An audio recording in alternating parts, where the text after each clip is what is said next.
the 06010.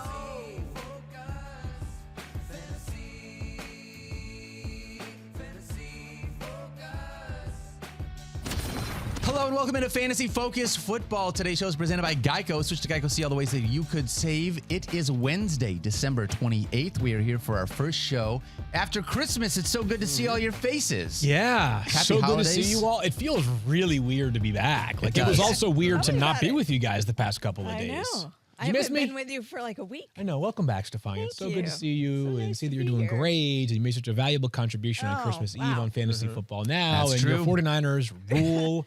We were talking about the 49ers before the show, truthfully. That's why I'm smiling. Yeah. I mean, I'm Yeah. happy to be here, but Collision I'm course. really You and happy Mike for are already 49ers. putting together some I sort know, of bet. we are. We're- Yeah. yep. Some sort of bet. Like, they do mayoral bets Yeah. where it's like, the mayor of Philly says like, hey, whatever, if we Yeah. lose to San Francisco, he's got to eat, or we'll send you 100 Philly cheesesteaks or something. What would be the reciprocal thing that you would send back if you were the mayor of San Ooh, Francisco? good Do you like question. cheesesteaks? Like you just gave her 100 cheesesteaks. Yeah, I like know. that. I think it, yeah. I'm just saying, like, what's the cheesesteak- iconic Sure, thing sure, that we sure. think But of? you have to. What do we think I of mean, in the Bay Area? Napa. Bay Area? That's got to be wine. Probably wine. Yeah, Right? I'll take wine. Look at you. Yeah, I was Mike thinking, gets wine. Stephania gets cheesesteaks. I was thinking sourdough bread. Like Yeah, that's more what I was bread, going yeah. for, right? Okay. Wine. sourdough Okay. bread, maybe some Anchor Steam. Yeah, the oh microbread. yeah, good Okay. beer, Yeah. great beer. Can you just? Hey, Absolutely. all of a sudden, I'll be an Eagles fan if I get to win some Anchor Yeah. Steam beer, huh? Pick a team. I'll, man. I'll Yeah, join. the Vikings. I'll get on that. No, man. okay. I don't know. I don't know You what get to the say Bucks. about them. Yeah, you get the Bucks because you've been No. so in on Brady and No, Evans. dude, oh my god! I can't believe. Well, let me make this very clear, people. Like, is in like I have a team. It's a Yes, long time exactly, keeper yeah. league. I talk about it every Sunday with these guys. I just walk them through every piece of my lineup, and unfortunately, I was tethered to Brady and Evans.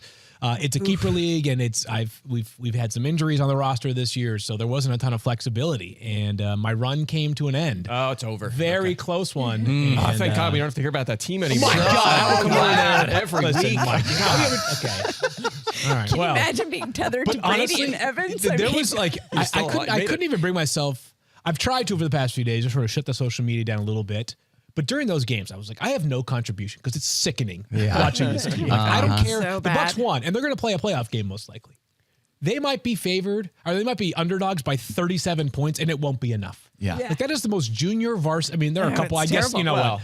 Junior varsity offense of a team that's probably going to win this division that I have seen in quite some time. Until the 2-minute drill. Yeah, Like, until after the Right. 2-minute all of a warning and the sudden, fourth best they team turn in the league. into a totally different team. But How does also, that- how does that like- happen? But like the next day, like the headlines were like, the GOAT saves the day again. Yeah. I'm like, Trace McSorley is not the GOAT. Yeah. Because Trace McSorley can't execute a pitch that's 3 yards away from him, right? Like, that does not make him the GOAT. He's no Brock Purdy. Hey, now, I'll tell you what. Future is now. Yeah. Flying high if you're a 49ers fan. Let's jump in. We got a bunch of news we're going to talk about. We're going to talk about a bunch of guys that either did or didn't perform in Week 16, what you should do for them in Week 17 with your matchups. But, Stephania, we're going to turn to you and start, unfortunately, with Tua Tagovailoa, who has another concussion. Or in the concussion protocol. In the concussion protocol. In the concussion protocol. fair. So this, here's what we know. We know that he reported to the facility on Monday with symptoms that are indicative of a concussion, and so therefore went into the concussion protocol. So we've seen this before where players will go through a game, there's nothing detected, no one observes anything, the player doesn't report anything. The player doesn't report anything after the game, but then sometimes the next day they will have symptoms, whatever those might be, and then they report those symptoms, and then the team is required to begin the concussion protocol process. That's where we are with Tua. Those are the only facts. There's been a lot of conversation about people thinking, what should they do with Tua? Here's what I would remind you. Before Tua came back, after he had that incident in Cincinnati where he was taken to the hospital, and that was a very scary scene for a lot of people to watch.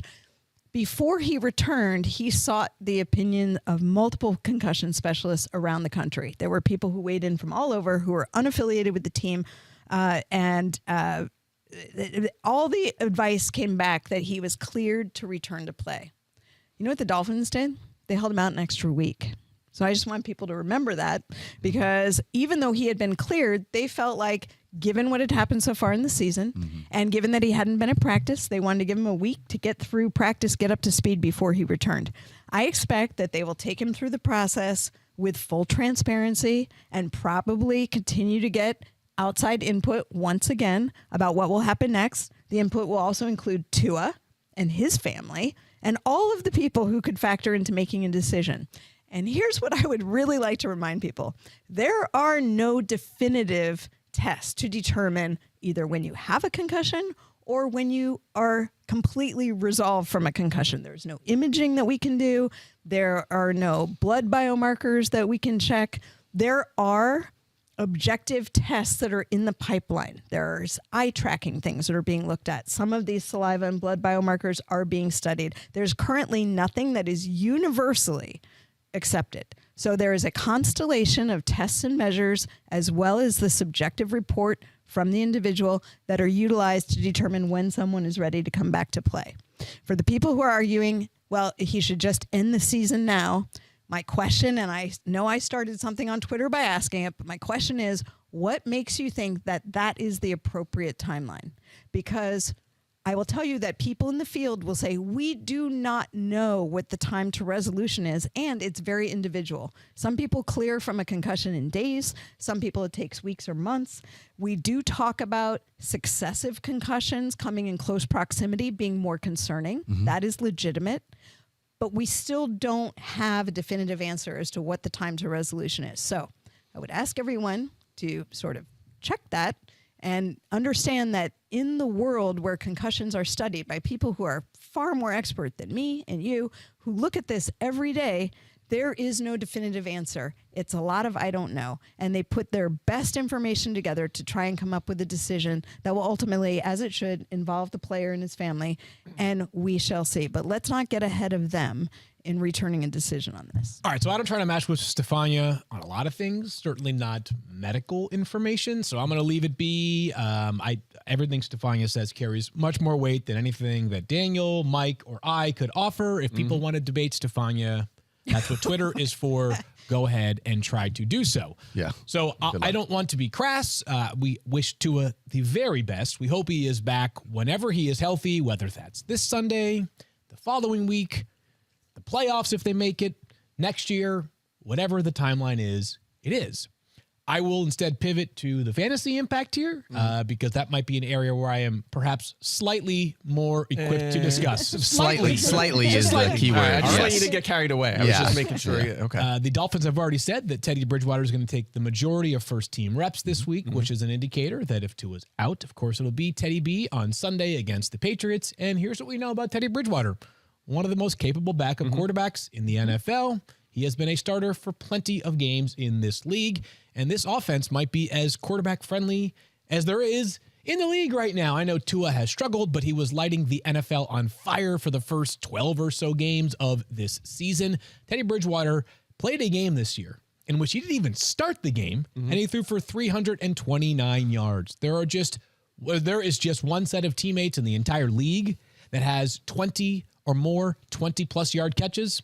I'll let you guess who that is. Of course, it's Jalen Waddle and Tyreek Hill. It's a tougher matchup than the Dolphins have seen at other junctures of the season.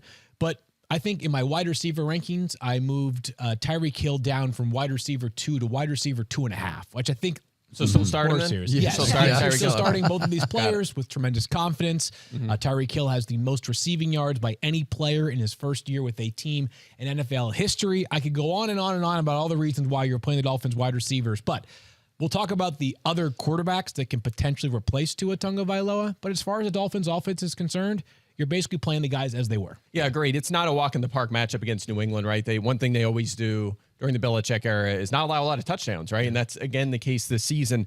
So I'm not going to start Teddy. Like I don't think that's a great streaming option this week.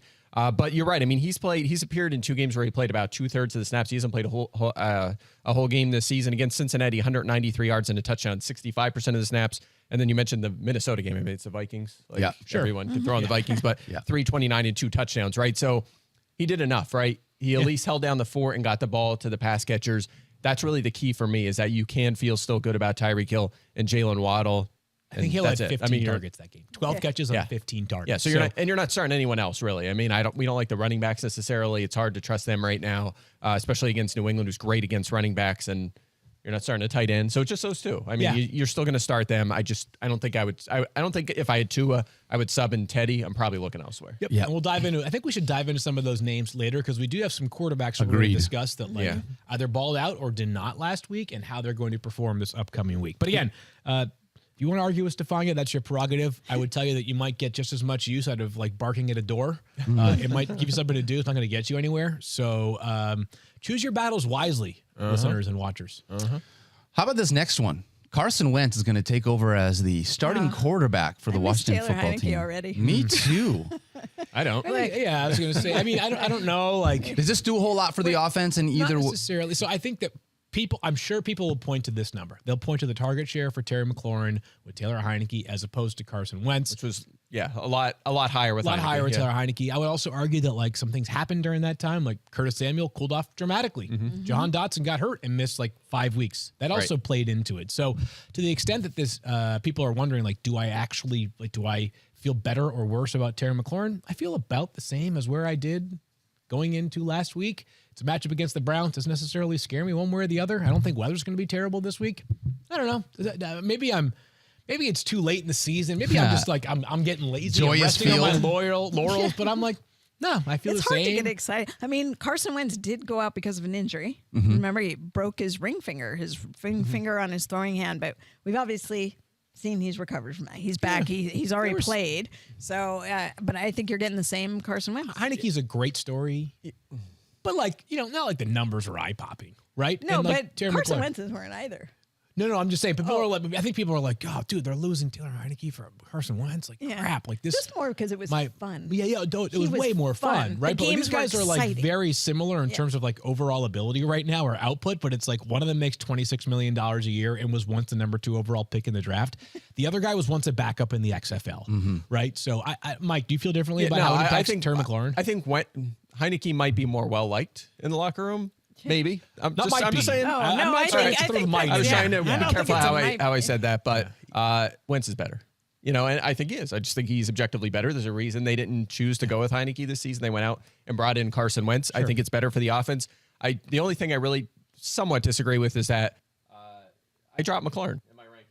How much? He's going to spread the ball around. I mean, I think I'm like 25th or something. Okay. Like we were ranking him top 15 with Heineke. Okay, so it was a precipitous drop for you. Yeah, that was about 10 spots. Yeah, there's a lot of receivers in that area. Wentz is going to spread it around more. Right? Yeah. And he likes Jahan Dotson. We saw that early in the season. He likes Curtis Samuel. We saw that early in the season. I just think he's going to be more prone to spreading it out. And also keep in mind, the good news, I think, for McLaurin in the offense is that when Heineke was in there, they really tried to protect him. They leaned on defense and they ran the ball as much as they could. And we'll see how much, if they start to throw it a little bit more, but that was part of the story with Heineke is that they just were like, we're done passing. Yeah. And he also had like they were hiding him. Like in the middle of the season, it was like Taylor Heineke had like the most dropped interceptions in the league. Like it was like of course that's what I'm saying. Like just like got taken away from the defense because they can't catch, which is why they play defense and not offense. So Heineke's an amazing story. I find everything about him like compelling and courageous and exciting, and it's one of the reasons why we love sports.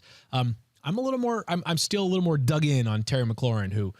Just loyal to the soil is how I would describe my backup feelings. Quarterbacks are fun. We just like backups. Yeah. It's fun to root for them. They are fun to root for because it's like that underdog story. Yeah. Well, Brock Purdy is the perfect example. Backup quarterbacks and like good stories at kicker, right? Like Cameron Dicker. Special like teams. Likes Dicker the kicker, right? Like all right, Evan McPherson last year. Like you love kickers and backup Money quarterbacks. Mac. Really quickly on this same team, I know that Antonio Gibson is being monitored here, Stephania. What's the update on him? Not much. Ron Rivera said he's dealing with a sprain. That's all we've got. Like his body is sprained? I know. They're not. You got to wait till the injury reports come out because they're not saying anything. Antonio Gibson's helmet is sprained. Yeah. Something's going on shoulder there. pads Something's are sprained. going on. Okay. Not 100%. One more thing to talk about, and this is something I'm not thrilled with. Consecutive DNPs for Tony Pollard. What should we expect for him? I don't know that the Cowboys know what to expect just yet. Now, it's funny because Jerry Jones said that Pollard, he's playing. But Mike McCarthy said, well, they're being careful with what they're going to do with him this week. And Malik Davis is getting more reps in practice. And it's a Thursday game. That's why this matters big so deal. much. I mean, we're talking about tomorrow, and they don't want to do something where they put him out there and you run the risk of him then being compromised for multiple weeks. So they're calling it a thigh injury, soft tissue injury. You worry about that getting aggravated quickly. I don't know. This is what's worrisome. If he doesn't play, at least you know it. If he does play, but they're really monitoring how much they use him, that's much more concerning for fantasy purposes. I will say I wouldn't be surprised if they take the bigger picture view here, because while they do technically have a chance for the number 1 seed to win the NFC East, it would require Philly losing out, which seems to me very unlikely. I wouldn't be surprised. No. I don't think so either, right? Philly would have to Saints in lose Philly this week? back-to-back No way. games, right? So I'm not expecting that. So never know. Dallas, to me, It's the NFL. knows that they are destined for the 5th seed and a trip to either Tampa or Carolina in the first round of the playoffs. Wouldn't surprise me if they play this bigger picture. Let's dive into it more, though, because tomorrow we'll have the Thursday Night Football preview. Zeke Elliott has scored a touchdown in 8 straight games. Certainly would feel like a reasonable bet to do it in 9 straight if Pollard is out tomorrow. Yeah, and that's part of it, right? You can say, you know what, we'll give Zeke 25 touches this week, right? They haven't had to do They that, don't but want they to do can that do every that. week. They can do that. They Yeah, can. So- They don't want to do it every week. They want to do it just this week. And they're going to be throwing against the Titans. Again, we'll talk about that tomorrow. That's bad More to pass come. defense, better run defense. Yeah. All right, let's move ahead. We're going to talk Week 16 airballs, players that burned you this past week. We're going to talk about some multi-week players that hurt you this last week But as I well. also I think you all need to feel like this is a safe space right now. Uh-huh. Because a lot of us are feeling down in this moment and wishing that week 16 hadn't played out like it did. Did not happen. Maybe you lost a couple or 3 heartbreaking semifinals, and you're just sort of sitting there thinking like your run for glory and multiple championships this year is all of a sudden over. Why am I projecting right now? We're still hearing I don't about know, that they're team, doing right, Clay? Yeah, I was gonna say. Field's still talking that about team it. is burned into my brain. Never. In any event, I just want to let you know that you're not alone. And You are not. If you're No. mad, don't be mad at the player. Be mad at the game. Stuart Scott, you say, don't hate the player, hate the game. Hate the game, my friends. This is why we play this silly game, for the ups and the downs. It's like golf, right? When I play a good round of golf, which happens like once out of every 50 times, I only remember the 3 terrible shots that I made. That's right. When That's I right. play really bad golf, which is like the other 49 out of the 50 times, I remember like the 3 putts that I made. I'm like, yes. Well, I stuck that putt on 18 to salvage a 127. Could have been 130. That's what it happens. I was going to say, is that high? Is Whenever one- I have a bad round, 18 is always the best hole, because then you're like, I could play another 18. I'm feeling good now. That's so 10-second story here, but I was at my now brother-in-law's wedding. We played golf the morning of this great course. I was in the last group, and like all these guys are all pretty good golfers, and they're all sitting there like, drinking beers in the 18th hole, and like 18th is kind of a blind fairway, so you only see the green. And so I get up there, and I'm like 7 shots in. Everybody else is on there in 3 or 2, right? And I have like a 57-yard putt, and I just drain. Everybody's like, dude, I didn't know field was nasty at golf. They're like, what a ringer! That's so good. My father-in-law was like so proud. He was like, nice finish right there. I'm like, You were, Yeah. you were like that. Were you drinking. celebrating? Were you like, I was like, I won the Masters in that moment. you right? know that meme where the guy's like shooting off the champagne and That- like yeah, flipping that's everybody right. off and everything, and then they zoom out and he's like 4th on the podium. That's you. But in this case, it was like 4th out of like 64. Out of- yeah. 64 out of 64. That's so good. Anyways, yeah. All right, let's talk about some people that were disappointing. I'm going to start with Justin Herbert. This one hurt me a lot. Justin Herbert was QB 30 God. on My the God. week, 235 passing yards and 0 touchdowns. He had just What do been you QB do? 31. Like, here's the thing. Justin Herbert was in a situation, had Keenan Allen, had Mike Williams, had Austin Eckler, had Joshua Palmer, and Gerald Everett. There wasn't anybody that he didn't have. He didn't for have himself. Everett. Everett didn't catch a pass. Yeah, In case you may have Everett- had him. Yeah, and no needed him targets. to do Everett that. was, Yeah. but he was out there on the field, wasn't he? He was just yeah. throwing it to Donald Parham instead. He was a warm None. body. None. He Daniel. was. None. I don't know what you do. Mike, I'm going to start with you. What do you do with Justin Herbert knowing that it was a QB 30 performance last week? And it's not like it was the first time that it's been since he has gotten these skill position guys back. We haven't seen that uptick in fantasy volume that we've been expecting. We did it first. He had 4 straight top 12s, and then the last 2 weeks have been rough. Been and really it's just bad. touchdowns, right? If you look Yes. at volume, it's there. It's like Tom Yards Brady, are like there, attempts, yeah. completions, yards. It's touchdowns. He's 12th in passing touchdowns. Has 0 rushing touchdowns. That's a big difference from the past. He's not really running the ball. Rams not allowing many fantasy points to quarterbacks over the past month or so. Tough, yeah. Teams don't have to throw against them a ton. So it is a tough one. He's 11, so I have him as a borderline QB1. I don't have him as that like borderline top 5. You just said it's like Tom Brady like volume and in terms of passing attempt. It's also Tom Brady like in terms of passing touchdowns because Brady also doesn't throw those anymore. Just as a reminder in case. It's been a bizarre year of. Yeah. We know. We got you. Is there a chance that Baker Mayfield is going to put up 51 points on the Chargers again this week, and it's going to be another shootout? Unless Russell Wilson gets traded there this week, probably not. Yeah. Speaking of Cam Akers, killing me. Yeah. Kill me. All you Since guys, week all you one. guys. RB4. I saw you guys last all just crushing me during the. You had Cam Akers up. Yeah, I wasn't expecting it to Nailed happen in like week 11. Week 11. You know, hey. But it happened. No big deal. All You right. just needed to keep him on your bench. He was a league winner. You just leave him on your I bench all kept him on. season for 3 months. And then you start. I mean, I was saying how he reminded me of the player he was as a rookie when he only played like the last 3 week. exactly. That's what it was. Yeah, Exactly God, what it I was. hate this game, but I love it. Are you benching Justin Herbert here this week? Or is he QB 11, so maybe you have a better, maybe I you got have a Jared couple Goff. options. I mean, Yeah, there's the exactly. name. Maybe Yep. you We'll have get to like him. a Goff or Cousins, but otherwise, no. All right. Who would have thought you'd be saying Jared Goff over Justin? Stop Who would have it. thought a lot of things Stop this it. year.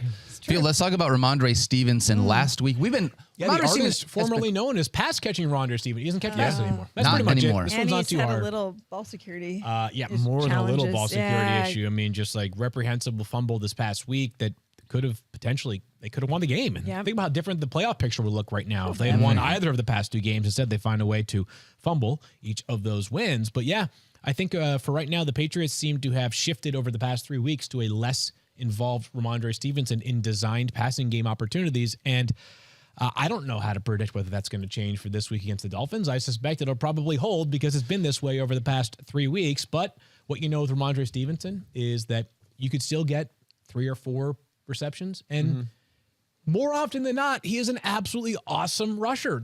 Last week, you just got minimal passing game. Yeah. You got only 30 rushing yards, and you had that critical fumble. So I've still got Stevenson as RB8. Matchup doesn't scare me against Miami. Teams move the football so effectively again against them all season. So I still have confidence in him, and especially if Damian Harris is not available. I Who knows? mean, this is the Patriots at their finest, where the player is questionable and practices on a limited Sure. basis all week, and then looks like a game time decision, and then doesn't play. That's Damian Harris for the last couple of weeks. We haven't seen him since week 12. Yeah. We got the feeling that if he played last week, he wasn't going to do a lot anyway. He was probably going to be in a controlled workload. This feels like if it were the old days with New England, if Damian Harris were healthy, it'd be Damian Harris and Ramondre would be relegated as a result of the ball control issues. But it's hard to know what's going to happen until, Yeah. you know, if Damian Harris were fully practicing all week, I feel like then we'd have an idea that they would lean on him. Well, this is tough because he's the eighth most popular running back on ESPN finalist Ramondre rosters. is, So yeah. that's a huge part of that is like fantasy managers have used him and Field specifically, that pass catching ability all year long to be able to get to this point. So to not have it last week, you hope that you're going to have it here this week. And I think even if Harris does play, I have no idea, but I'll just add this, that like I'll probably still have Stevenson ranked pretty close to where he is right now. As a matter of fact, Harris, I believe, is currently in the projection. So. He is in there, and I still have him RB11. I'm fine with him. I mean, if you erase week 14, he got hurt, right? You got hurt. We're not going to count his fantasy points or touches from that game. Otherwise, 15-plus touches in 12 straight, averaging 19.4 per game. He's had one bad game during that stretch. It was last week. Otherwise, he's been fine aside of the injury game. And again, you can... This is the difference between Mike and the rest of us. Is Mike can compartmentalize, not let the emotions get to him. Right? Like, you're not living through the 13 rushes for 30 yards and 2 catches for 3 we're going yards. forward. And We're a not going fumble. backward. Yeah. We're going forward. Wow. Okay, Mike. Can start- Can I have some of that Ramondre. wisdom? Like, yeah. I just gave it to you. That's what I'm here for. Wow. Oh. I just dropped that. He's you know what he is? He's a cocky Eagles fan right now. That's what he is. I'm not bitter. I'm not bitter, guys. Well, Don't I'll tell worry. you what, speaking of being a cocky Eagles fan right now, let's talk about Miles Sanders really do quick. it. Miles Sanders, running back 37 last week. But you know what? It doesn't bother me. Do you know why, Mike Clay? Volume. Volume. Hey. 21 rushes last week, and he had a catch in the passing game. I have zero concerns about Miles Sanders with Gardner Minshew under center, regardless of what he looked like last week, because of the 22 opportunities. That's it. 22 touches. That was just third most in a game this season. And that's kind of what we talked about last week, right? Yep. Remember saying that with Minshew in there, I thought Sanders did move up a few spots in my rankings because we expected more touches, perhaps more goal line work, which he did not get. Kenny Gainwell I know. stole 2 goal So line frustrating. carries. that's kind of random. Sometimes they just rotate guys in and Gainwell just happened to be in the game. I'm not too worried about that. 11 touchdowns this season for Sanders, none last week. The only problem, again, is just receiving, right? He had the one catch last week, 78 yards and 20 catches this year. That's it, 78. That's atrocious. Yeah. He's been so bad in that department. But now the Saints defense used to be really intimidating, especially against a run, between the tackles. Not this year. It's a neutral matchup. You're firing him up. He's good to go. I wonder if the Saints have thought out since Saturday. It was so cold in Cleveland. Just an aside. Mm-hmm. Seriously. Yeah. And yet, they won. They won. I mean, nobody picked that. Nobody thought they were going to go there and win. I didn't want to talk about it. I just don't want to talk about it. Absolute lock for the under. 17-10, easiest under of my life. Field, let's really quickly talk about Dalvin Cook. And I mean really quickly. A lot of them fall in the same category here. I know I was being funny in Ramondre, but they all kind of fall into the same category. Dalvin Cook had 14 carries for 64 yards, plus 3 catches for 13 yards. Dalvin Cook didn't find the end zone, but if he finds the end zone, we're singing a dramatically different tune. Yeah. Mike just talked about volume. You just mentioned volume, Daniel. Volume again here. 17 carries for a guy of Dalvin Cook's stature. You're going to take that every single day of the week. If you watch the game on Christmas Day between the Dolphins and the Packers, you saw Miami run all over that Green Bay defense. Wouldn't surprise me if Minnesota is also effective running the football. It'll probably be cold because it's Green Bay in, I guess it will be January 1st. And Dean Lowry, important part of that Packers defensive front, just got placed on IR. His first game missed in 110 straight. So key run defender gone for Green Bay. I expect Dalvin Cook to be very productive. He is my RB6 for this week. Yep, I'm with you. And by the way, speaking of the touchdowns, he scored in 8 of his last 11 games. I think that's kind of snuck under the radar, right? Because totally. It's just there's so many storylines. Cook just gets the job done, right? And we just don't talk about him a lot. He's just one of those guys you lock in your lineup and you feel good about it. And putting some numbers on the Packers defense, 5th most rushing yards and the 5th highest, 6th highest yards per carry to running backs this season. So you could certainly run on them. Should be another Cook game with 15 plus touches and hopefully an RB1 or top 15 week for you. Fingers crossed if you have Dalvin Cook. Another tough week ahead maybe for Josh Jacobs. Wash, rinse, repeat. Stephania. Yep, same thing. Taking on the San Francisco 49ers. There's no way that we're not starting Josh Jacobs. That's obviously ridiculous. But against this 49ers defense, I just want to hand it over to you. What are your expectations for a guy who has been so good this year, but your defense is so good? Well, the run defense in particular is the strength of the 49ers. The 49ers defense is good, but it's the run defense that's really stellar. And it's going to be tough. And I thought it was interesting just going to the player himself, Josh Jacobs getting frustrated. I mean, talking about how, everybody's giving him all these accolades, but he is sick of how it's not mattering. Yeah. And that's a thing, and you think he's going to go out there and not be more frustrated by what's going to happen when they face 49ers this week? I don't know. I don't know what you do if you're Josh Jacobs. The last number of fantasy points he put up was 6 points. Fantasy points by week over his past 5 weeks. 48.3 in a ridiculous showing. That was great. Fun. Everybody loved Josh Jacobs. And then 21, 19.4, 13.0. Yeah. 6.0. That's not great. Not great when it's the playoffs, but we warned you. We warned you about this schedule that it was going to be tough for him, tough going the last couple of weeks. He's one guy. Don't know what he's going to do against 49ers. Yeah, 16 touches last week. That's its fewest since week 8. But if that's your floor, that's a lineup block, right? So even against this 49ers it's the defense. lowest we've had him ranked in 2 months. That's what I'm saying. Yeah. What are you going to do? RB12. We've ranked him. What are your options too? Nothing. Exactly. That's the thing. And we've ranked him RB1. There was a couple weeks where we ranked him RB1. Yeah. And we've him 12. I mean, that's a big shift for a running back, right? Especially a feature back like him who's a top 3 scorer at the position this year. So we've reduced him for this matchup. But it's kind of like, remember a few weeks ago we talked about Ken Walker going up against the Niners, and we're still like, it's still tough. He wasn't even healthy. We're still like, it's close. You could afford to bench him, but it's fine. And he was like, what do you have, 12 points? Something like that? Yeah, 11. Jacob should be above that. Yeah. You should have one of the better games against the 49ers just because of the volume. But there's obviously the bust probability is way higher against this defense. They're just so good. It's efficiency, it's volume. They dominate this position. I want to take it right from Josh Jacobs to his teammate Devonte Adams and just let you know, this is just pain. So you guys remember when the Raiders played the Rams on Thursday Night Football, Baker Mayfield's debut for the Rams, a game in which the Raiders were up big early. And on the 3rd play of the game, Devonte Adams had this amazing catch down the field. I think Jalen Ramsey was in coverage. Everybody was like, God, Devonte is just such an animal, which is true. He is an absolute star, super duper star. Let me tell you something that has not changed since that time. Devonte Adams has gotten no worse at football, all right? He's probably better now than he was 3 weeks or so ago. Derek Carr is not any worse at football than he was. He's probably just about as good as he was 3 or so weeks ago. The offensive system has not changed. Here's what's happened. You've gotten unlucky. Unlucky over the past 3 games. Devonte Adams, 3 games combined, 9 catches, 107 yards. 9 catches for 107 yards. The problem here is it's probably been the most ill-timed 3-game stretch you could imagine for Devonte Adams. Yep. He's wide receiver 60 over the past 3 weeks. Wide receiver 60. Like, that's unfathomable for a player who at one point this season, actually the crazy part about it, like the 5 weeks leading up to this turn stretch, over 5 games, he had 41 catches, 7 receiving touchdowns, 600 receiving yards plus in that 5-game stretch. So this is nothing more than just bad fantasy luck. I still got him as wide receiver 7 this week. I'm right there with everybody else who's got him as a lineup block. It just stinks. Yeah. And you have this with wide receivers. It happens sometimes. You have these little mini slumps. And with all players. You don't bench them, and then they come back and bounce back. And by the way, what do you do if you're game planning for this game? It's not like, let's just run it. I mean, unless you're the Panthers against the Lions last week. Dude, and anyway, that's another story. But the weakness is the secondary. Exactly. The key will be whether Carr can get the ball off fast enough, because Nick Bosa looks as good as he has looked, and if the pressure will be there.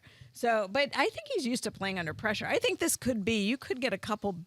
I mean, Devonte Adams, I'm less concerned about than Josh Jacobs in this game. Oh, definitely. 6 most fantasy points and yards to receivers this season. Last week, 3 Commanders receivers had 13 or more fantasy points against the 49ers. Adams should be busy. I think it'll be a fix-me game, as we like to call it. Fix-me game. I think they'll get 10-plus targets. He's averaging 10.5. Fix-me game in there. Yeah, we haven't. I think you mentioned it last week. I did. I mentioned it last week. Yeah. You know who else needs a fix-me game is freaking Stephon Diggs. Hold on now. 3 straight games under 11 fantasy points field. I know. And it's the playoffs. Yeah, but we're all worried about last week, right? Because he had 2 for 26. Like, if you watch that game in Chicago, it was downright ridiculous. Sure. Even Josh Allen, he who owns a cannon of a right arm, could not throw the football as effectively as he normally does. He did have the Gabe Davis touchdown early in the game, but a lot of this is just because of what happened last week otherwise. So there's no way it's just last week. Well, I mean, 11 fantasy points over the last 3. No more. Okay. That's awful. So for I'm just Stephon saying, Diggs. like the bad, the nadir. The real bad was last week. Last week, and is it going to change anything going forward? My answer is no. I still have him as wide receiver 5. This is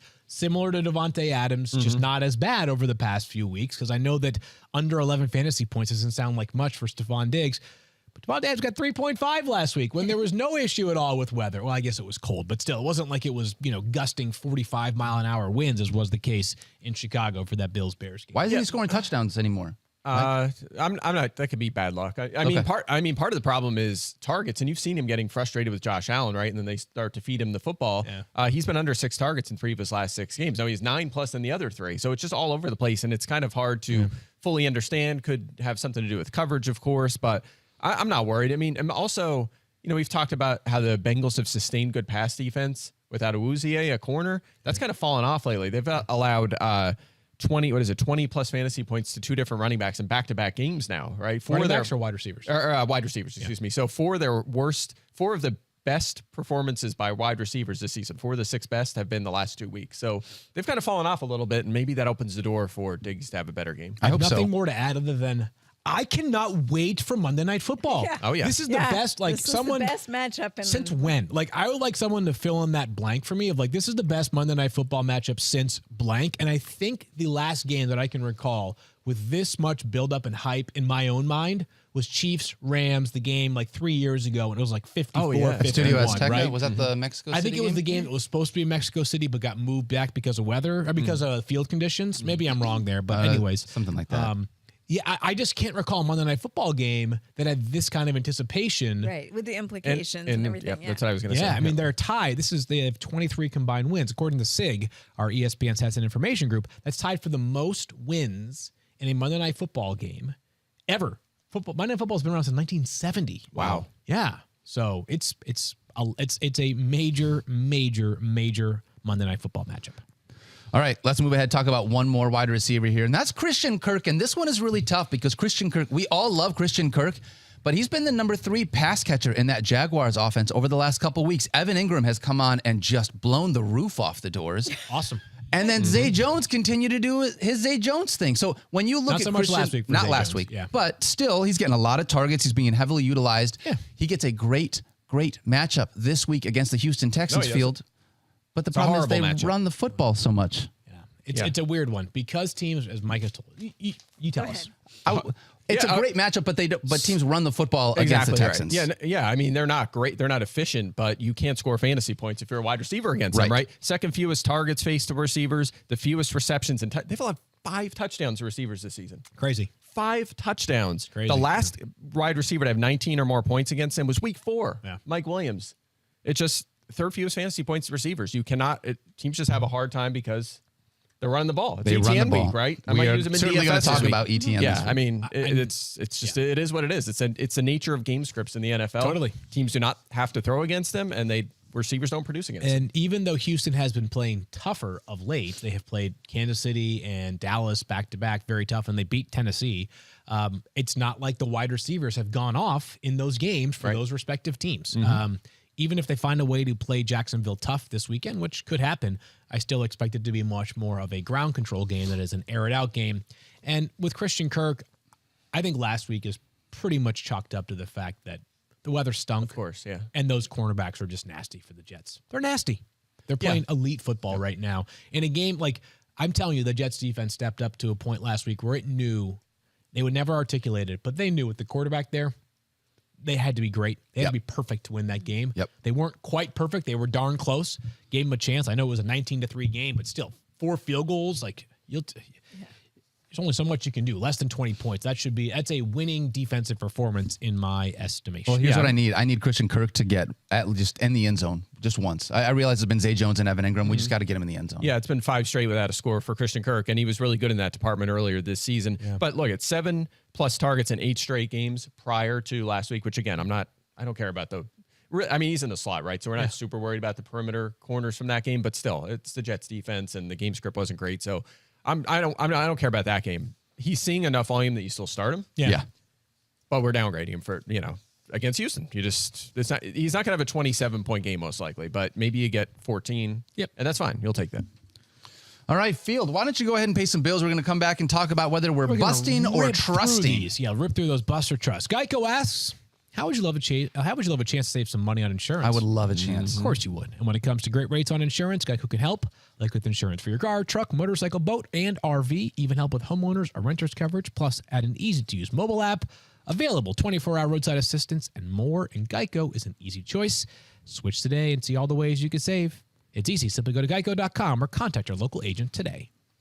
All right, this is called Bust or Trust. Players trending in a certain direction. Do you trust them in your championship lineups, or are they poised to bust and be on your bench? First one's got to be the most obvious here. Jared Goff. No, we don't trust Lions. We don't trust Lions ever. I love it. You sure do. Mike Clay is just frustrated. DeAndre Swift in DFS twice this season. I know. And what happened both times, Mike? Terrible things. Pain. Terrible, terrible pain. We talked about DeAndre Swift last week and how I just said, he's an enigma. We're really going to buy into this one. So I have accounted for DeAndre Swift once again in my rankings. I am buying into Jared Goff. Of course you are, right? Because he's been awesome. His past 5 games have been ridiculously solid for Jared Goff. Last week was the out of nowhere performance, right? Because you figured that it would not be as nearly as high scoring of a game as it was. Yeah. Especially playing outdoors where Goff has really struggled. But coming back home this week, averaging only 20 fantasy points per game, playing at home. And this Bears defense, if you look at it in terms of like raw passing yards allowed, you'd be like, wow, they must be really good.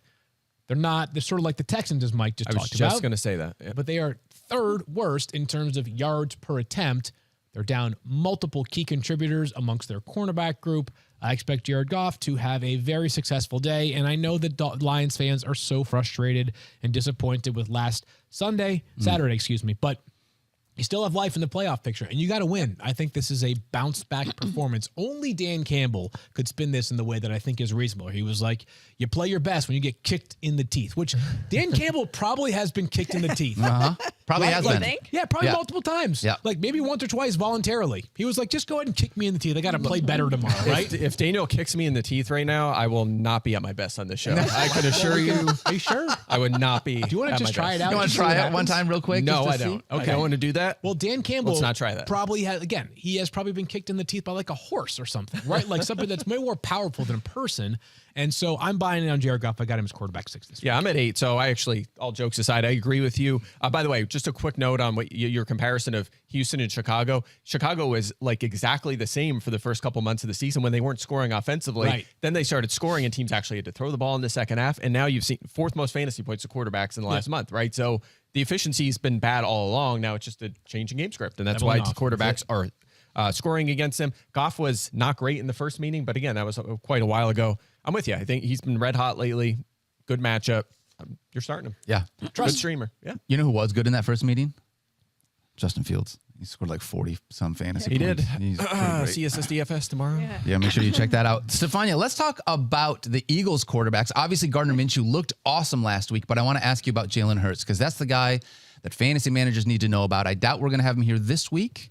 Any chance we would maybe have him next week? It's interesting because we talked about him having this SC sprain. We did? It's very different than Sternoclavicular. Look at you, Field Hey, Yates. Field has Michael. upped his anatomy. He's got his game this year. glenoid. He's got his I know. sternoclavicular. I had a little bit of a situation this week, and the glenoid is Is it better? currently questionable to be ready Questionable. for Sunday. Okay. Questionable. All right. Okay. Well, the SC joint, again, it depends on the degree of the sprain. Mm-hmm. It depends how comfortable they are with how his healing's progressed. Depends on whether he can throw the ball without any issue, and whether they're willing to take a chance on him absorbing contact or going to the ground. That's really, to me, I think if Jalen Hurts plays, because again, we talked about how the Eagles were doing could influence this.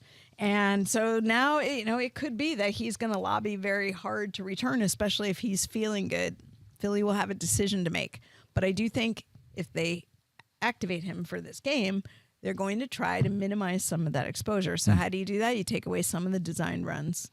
And I think, you're not going to take away his scrambling ability. So you have to be at some level comfortable that if he has an opportunity to take off with the ball, he's going to do it. But does that mean he exits sooner? There's going to be a conversation about let's not try and get the extra yard where you're going to get taken to the ground. They have to be comfortable enough that if it happens, everybody can live with it. But it's not desirable, certainly this early. Again, I mentioned on Sunday, we've seen players miss multiple weeks for this kind of an injury, but it all depends on the severity, depends on the stability.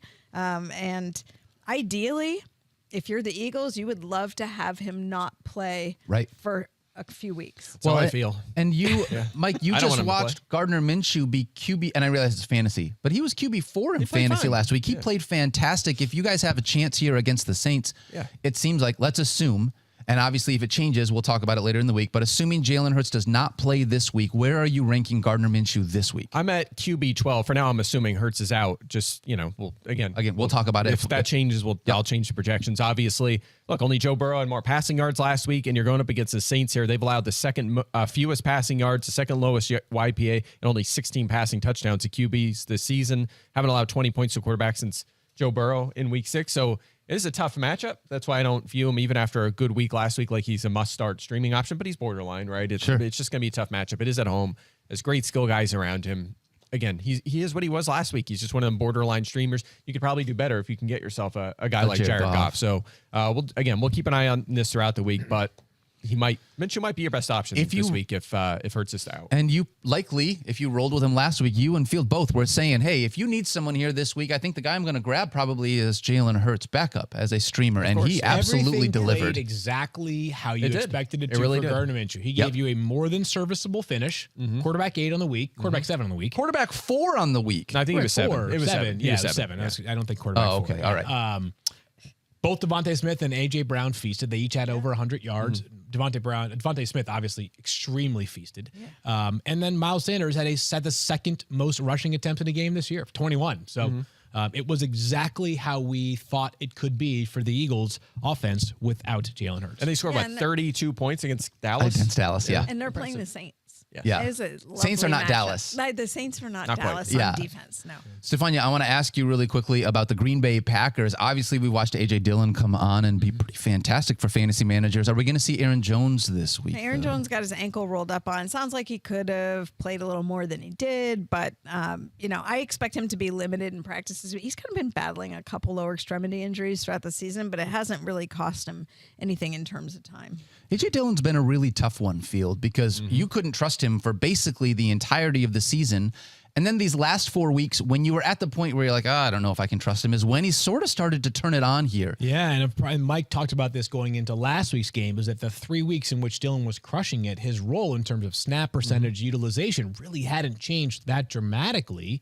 This past week, he ended up playing more than he had, as Stephania just referenced. He got rolled up, did Aaron Jones in the game, so all of a sudden, A.J. Dillon was playing more because he had to. So I'm going to monitor the injury report closely this week and maybe the rhetoric from Matt LaFleur, but because of how much of us in the zone A.J. Dillon is right now, I've got him as RB24 on the week. Yeah, I'm very close there. 11 to 14 touches in 6 of his last 8 games. Some of the exceptions are when Aaron Jones has not been fully healthy, although I think he only had 13 this past week too, right? Touchdown in 4 straight. You know, it's kind of like that Christian Watson conversation where you're like, man, it's tough to bench a guy that keeps finding the end zone, but he makes me nervous for sure just Watson because might be available. Yeah, I was just going to say, speaking of which, you might not have Watson. And by the way, keep an eye on. Minnesota does very little well defensively, but they are pretty good against running backs in terms of yards per carry, right? That efficiency has not been great. That's something that can limit Dillon a little bit. So again, he's a flex option, better in non-PPR. I don't feel super great this about it. This game all of a sudden is really interesting to me. Super interesting. Huge. Now Aaron Rodgers can taste it. A lot of implications here with this game. Over. Yep. Mike, you talked about Travis Etienne. I'm just going to turn it over here and just let you really quickly talk about why Travis Etienne has an awesome matchup this week. Yeah, he does. I mean, 5 straight full. I'm going to ignore the game where he just played a few snaps and got hurt. 5 straight full games under 15 fantasy points, but 20 or more touches and 110 plus yards in 2 straight right now. He's had some bad touchdown luck for sure, but to your point, it's the matchup. Houston's so bad against running backs, the most touches, yards, touchdowns, and fantasy points, pretty much clear across the board. The worst against running backs in the NFL. Back in week 5, when these teams played, Etienne 114 yards and just 13 touches. He was still splitting with James Robinson. Back then. Still had 100 yards. It was like his mini breakout game. He's in a good spot here. Based on this matchup, I think you feel pretty good starting him. Travis Etienne has given us some really awesome games this year and then not totally come through in a bunch of other spots. I really want to see more consistent. This is just a next year thing. I'm really excited to see hopefully more consistency out of Travis Etienne next year because we've seen so many good things out of that kid this year. I mean, I just want to point out, this is the equivalent of his rookie season. Oh, you're right, Stephania. It absolutely is. So I'm actually pretty encouraged. I'm not encouraged. I just want, what he's done in his first year of playing NFL football is pretty amazing. All right, let's talk about Mike Evans. Let's do it, Daniel. He has not been a top 25 wide receiver since week 8. I don't even know what you say. I wonder if Kyle can look this up on the fly.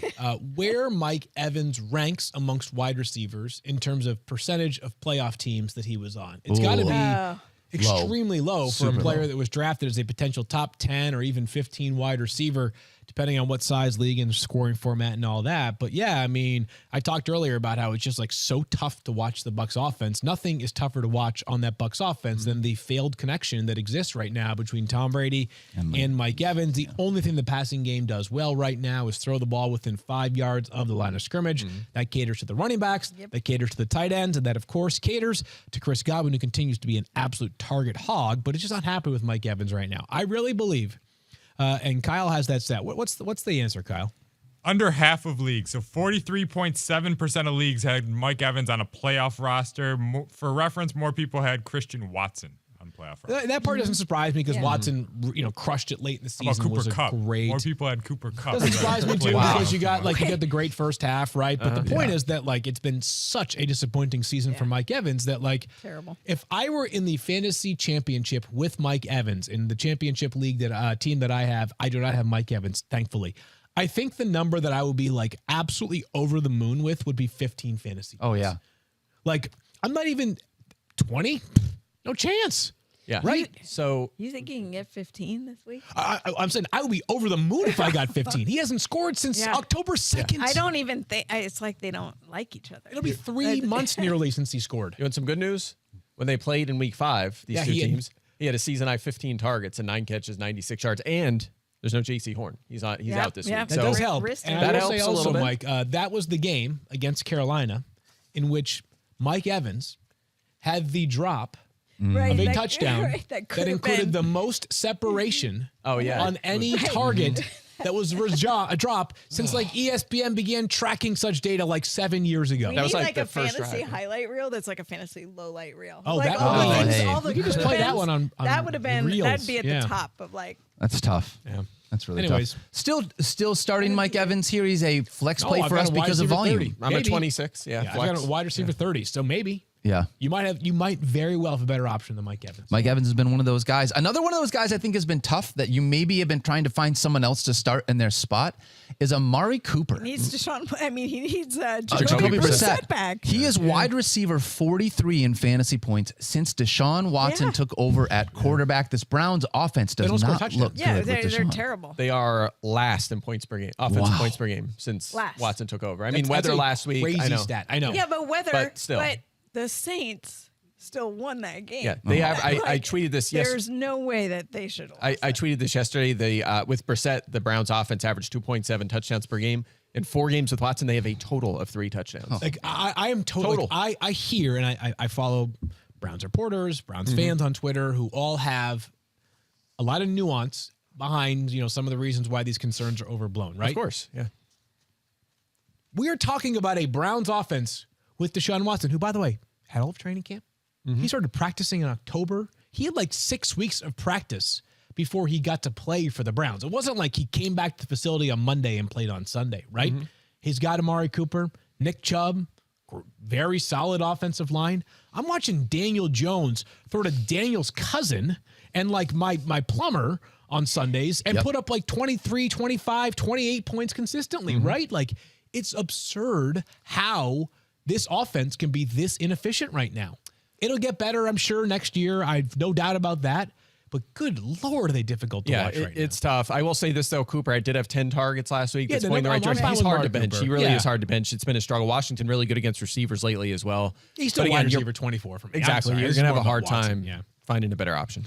What about at the tight end position? Because we've watched Dawson Knox each of the last 3 weeks, been a top 10 tight end, and that is because he has gotten in the end zone each of the last 3 weeks. Obviously, touchdowns are really tough to be able to predict, but with the way that the Bills are using him right now, he's getting targets. He's taken him away from Stephon Diggs. He is the super touchdown frustrating. maker instead He's been of the Grinch for Stephon Diggs. I guess Almost Kirk 7 was targets a behind game us. over the last 3 games, right? 20 targets over the last 3 games. Yeah, touchdown in 3 straight, but more importantly, 20 targets is 4th among tight ends over the last 3 weeks, the 5th scoring fantasy tight end during that stretch. Yeah, I mean, the target share is up. It's And you need notable. help It's at been tight going on end. for 4 to 6 weeks. He's a tight end 1 for me.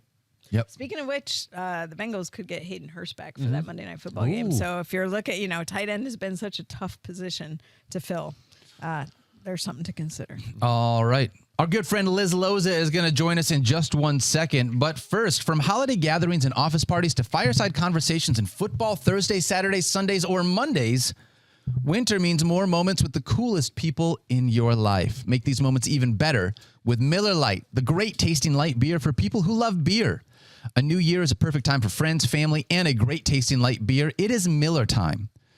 Did you take a sip and look at your friends and think, yeah, this was the right call? That should be no surprise given the dependable flavor of Miller Lite. You know, those dual threat quarterbacks that we love so much? Well, Miller Lite is the dual threat. It is high in taste and low in calories. Since 1975, Miller Lite has been the beer with taste that you can depend on. No games, no gimmicks, just a great beer for people who like beer.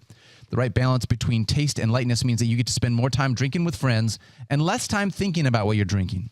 Miller Lite, great taste, 96 calories. Go to MillerLite.com/FFF to find delivery options near you, or you can pick up some Miller Lite pretty much anywhere they sell beer. It's Miller time. Celebrate responsibly. Miller Brewing Company, Milwaukee, Wisconsin. 96 calories and 3.2 carbs per 12 ounces. All right, and here is Liz Loza. Liz, it is so good to see your face. How are you doing on this Wednesday? I am wonderful. How are you?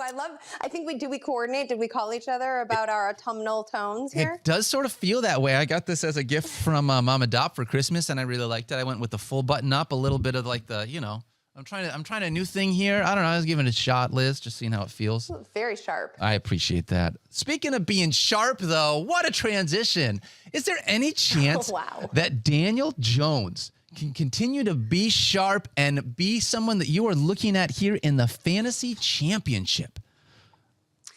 So I talked Daniel Jones up on FF Now last week. I loved the matchup, and he went far above the over, which was 204.5 passing yards. But I'm a little bit worried about this week's matchup. And it's not because I'm particularly afraid of the Colts defense. In fact, Jones presents with the highest pass blocking edge per the Loza blocking metric this week. But I am worried about the Colts offense, because in order for Daniel Jones to go off, he needs the Colts to fight back. And I'm not sure they're capable of doing it. I haven't seen any firepower, any explosiveness out of any of the quarterbacks, frankly, that have helmed the ship in Indianapolis. I mean, their cumulative touchdown to interception ratio is 14-17. Yikes. You don't need to be a math whiz or a genius analyst to know that that's not good, right? So I just think this is going to be a really low scoring game. The over under is only at 39.5. So I don't think that Daniel Jones, who I will admit presents with a little bit more upside because of his rushing ability, he's averaging 41 rushing yards per contest. I don't think Daniel Jones will win you your Super Bowl championship, but I also don't think he'll lose it for you, if that makes sense. No, I think that's definitely fair. And one of the things about Daniel Jones that we have seen, like you said, I mean, he gets the job done with his legs. He's averaging almost 4 points a contest, which is basically a passing touchdown. But I don't know who to trust there. Is it Isaiah Hodgins? Is it like, am I looking at Richie James? How do I feel about Darius Slayton? And I guess there's the opportunity for him to potentially spread it around, but they're not the kind of wide receivers that I just have like unending confidence in for Daniel Jones to put up 300 passing yards. So unless he's utilizing his legs or finding ways to get in the end zone, I think I'm with you. He is a lower end option as a streamer here for me this week. But against Indy, I would probably rather have some other streaming options available to me in spite of how good Daniel Jones has been as of late. Let's talk about, and I don't want to do this because it hurts, the Carolina Panthers running backs who just demolished the Detroit Lions rush defense last week. We said, do not start either one of these guys, Liz, and then they both went off for over 100 yards because of that. How are you approaching these Panthers running backs here in week 17? I mean, I think we have to approach them the same way that we have been mindful of approaching them. I don't think you can look at the 100 plus for either of these backs, because the thing about Donta Foreman that, again, we've noted is that, sure, if game script goes his way, he'll get a huge amount of carries, 21 against Detroit and just 12 for Chuba. But Chuba was much more efficient. He's also much more present in the passing game. Last week, notwithstanding, because obviously game script didn't require him to have to play catch up and be utilized as a pass catcher. But for the 2 weeks prior, he saw 3 looks per week and converted all 6 of those, a total of 6. Meanwhile, Foreman saw 1 target over the past 3 weeks. He's just not used that way, and that makes him more game script dependent. And in this matchup against Tampa Bay, the Panthers are 3-point underdogs. So I'm already a little bit skittish about the opportunities that Foreman can have. I mean, yes, he could go off for 90 yards, or he could tank you with 9 yards like we saw against the Steelers. So if I am pushed into this, I think I'm the only one of us, frankly, that has Chuba ranked a little bit ahead of Foreman for this reason. I have Chuba at 35 and Foreman, I think, around 38 or 39. Yep. So I don't really like either of them, but I'm going to lean on Chuba because I just feel like he'll have more utility. That's fair. This was tough, and being able to figure out how to use these running backs after what they did against the Detroit Lions is really tough, because they both just they exploded in a way that we did not expect against this Lions run defense, and now it makes me worried. What kind of Lions run defense do we have this week? And what is it that we're going to be able to look at as far as Deontay Foreman here and Chuba Hubbard? I have them in the same spot, Liz, so it's tough for me to be able to trust them here this week, but it's at least good thoughts there. I want to talk about another player, though, that I want to trust. I've been wanting to trust all year long, and that's Drake London.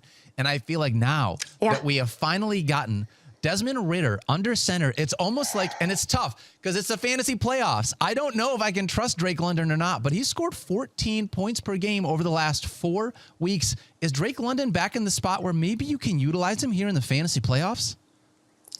I mean, Kyle Soppe will tell you, I have been hammering Drake London in my props column every single week because so many people, including Vegas, the line setters, are nervous about him because he's a rookie, because is Desmond Ridder good enough or experienced enough to be trusted? Is this chemistry real? Our defense is going to adjust? All of those questions that fantasy managers are asking, and yet London is continually banging the overs over and over. It's fantastic. I mean, he's caught 6 balls and managed at least 70 yards for 3 straight games. We have to remember, right? There's no Kyle Pitts, so the volume is going his way. And the chemistry with Ridder seems absolutely legit. And this is an incredible first-round talent who has an ability to climb the ladder and win in contested situations. He skies nonstop. Now, in terms of the matchup, Arizona makes me a little bit nervous because it's J.J. Watt's last game. So I don't know if Desmond Ridder is going to be able to get the ball out with the same ease that maybe he has with J.J. Watt wanting to make a statement in his last NFL showing, you know? But if he is able to plant his feet, I absolutely believe in London's ability to climb the ladder and win. So I would probably, I mean, I don't want to bet on a touchdown because of regression and how unpredictable the red area can be, but another 6 catches and 70-ish yards, I think I want to believe in that. I think I'm going to believe in that. I want to believe in it so bad, Liz. I have him as wide receiver 36. If you play in a 12-team league, he is a low-end flex play for me. I think it's just the ability to be able to trust him here in the fantasy playoffs. That's the hard part, the emotional part that I'm having a hard time because I've loved being able to watch this rookie grow. Go ahead. If it makes you feel any better, the Cardinals secondary is top 10 in yards allowed to perimeter receivers, which is obviously where Drake London shines. Yeah, he makes his money out there. He's actually not the only rookie wide receiver that we want to talk about because Jahan Dotson also looked fantastic last week. Based on what he did last week, is he a must flex for you here in week 17? I love this kid. I have him ranked a little bit behind Drake London. So if I'm high on Dotson, that's, contextually how I feel about London. But I talked up Dotson on SportsCenter Los Angeles last night. I love his flex appeal. He's been on a tear. Not just last week, but for a couple of weeks. Clearing 50 yards while also scoring for 3 straight games. Last week, he hauled in a career-high 6 balls for 76 yards and a score. This week, he's taking on a Browns defense that's allowed the 3rd most touchdowns, 12, to outside receivers. Now, sometimes people think Dotson, who can go into the slot, is the team slot receiver. But in fact, Curtis Samuel is taking the bulk of the receiving core's slot snaps. Obviously, Greg Newsome, very good slot corner. So that's not great for Samuel, but it makes it that much better for Dotson when he's on the outside. And obviously, this game has huge playoff implications for the Commanders. Believe it or not, they are still in the hunt. And the spread, or the line, is only 2 points. So this could be a back and forth. You have to imagine that Carson Wentz is playing for more than the postseason right now. And I trust Dotson's hands. He has the best hands of any receiver in this 2022 class. So yeah, I don't know about yardage. I'm not quite sure about touchdowns, but 6, 7 catches. Sure. I think he can do it. I think he can do it if the Browns fight back. Yeah, and we've watched Jahan Dotson look really good. One of the things to be able to watch is that Carson Wentz is going to be under center. We'll see how that affects this Commanders offense and see how things roll there. But love Jahan Dotson, and obviously the kid has a ton of talent.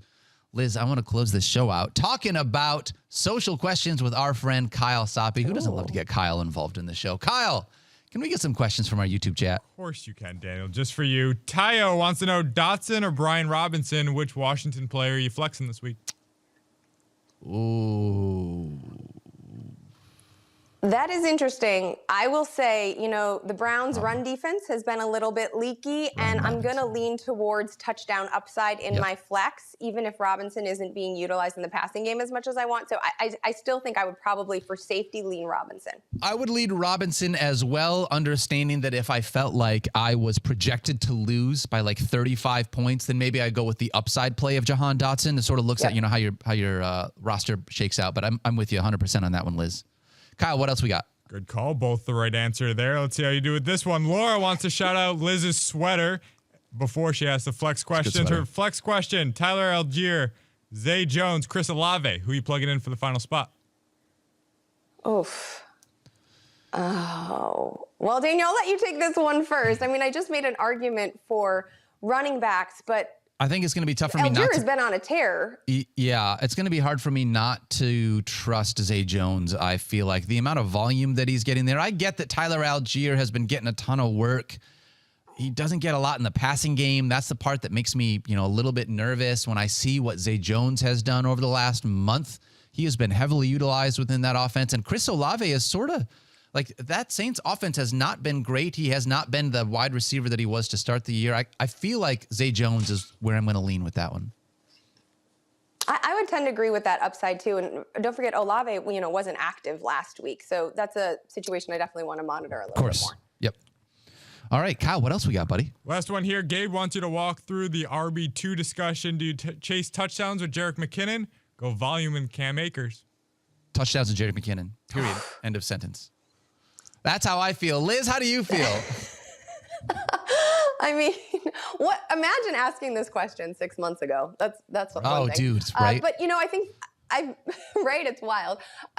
Field has mentioned momentum a lot of times, and I've held on to that. I think it's a really important nugget. Both of these players, obviously, lots of momentum. Which of them, though, is more anomalistic than the other one? Given the data that's come before it, my answer is Cam Akers, which means I've seen McKinnon do it more regularly. So I'm going to lean on that in a big spot like this and so therefore I'm choosing McKinnon. Yeah, I just like McKinnon more being utilized within that offense. If you're telling me, do you want a running back from the Chiefs offense or a running back from the Rams offense? I understand that Cam Akers has looked good the last couple of weeks, gotten in the end zone. It's been really frustrating as a fantasy manager if you had him all season long and then now he's doing stuff while you're in the consolation bracket. But I don't know. It's hard for me to be able to trust Cam Akers and any Rams running back right now with how that offense is playing.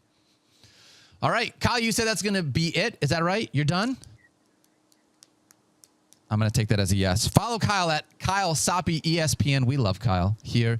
Follow Liz at Liz Loza _FF. Liz, it is so great to see you. Thank you so much for everything that you have been for us this year. It is so awesome being able to add you to Fantasy Focus and have you be one of our recurring characters and just be a part of the show the way that you are.